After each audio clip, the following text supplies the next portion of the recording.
Here's how to layer a melodic dubstep drop part 2. Today I'll be going over how to layer your supersaws, but make sure to stay connected and subscribe because this is a 3-part series going over how to layer your bass, supersaws, and lead. And in the last video I went over how to layer your bass synths, so if you haven't checked that out, make sure to click on part 1 to see it. And for those who are new here, I'm YJ and my content is centered around all things music production, so make sure to hit that subscribe button because I'm posting new videos every week and you won't want to miss out. So let's get into the video. So here's the drop we're working with.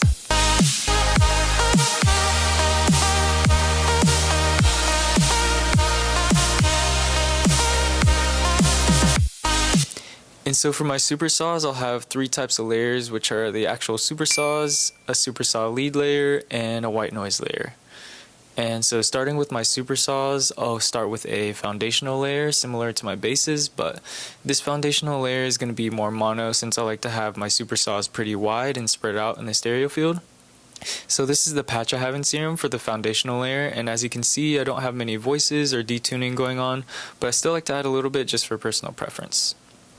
And now once I have this layer, I'll start adding other layers to complement this one, and as you can see I have a couple layers panned hard left and right, and the reason for that is I like to have my supersaws pretty wide in the stereo field to give space in the middle for my lead. And so these are other layers that I have, which are either pitched up an octave or using different wavetables like square waves for example. And so here's the processing I have for my supersaws, which is pretty simple. I have some saturation, an OTT, an EQ, overdrive, and a stereo widening plugin. But I think what's most important here is the EQ. So I like to EQ out the high end to allow my white noise to cut through, which I have here. And so here's what the supersaws sound like with the white noise.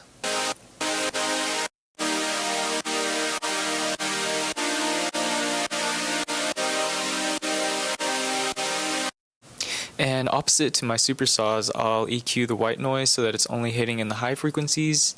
Then I've also got this layer, which I like to call my supersaw lead layer, but basically it's a background layer to my supersaws to add character or emphasize certain notes, which here I was trying to emphasize the top notes of my supersaw chords. And so the processing is the same as my supersaws. I think the main point here again is to make space for your white noise to cut through with an EQ.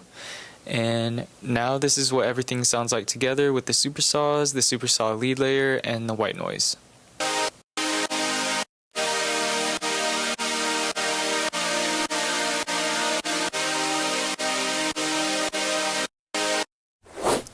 And yeah, that does it for this video. Be sure to like, comment, and subscribe.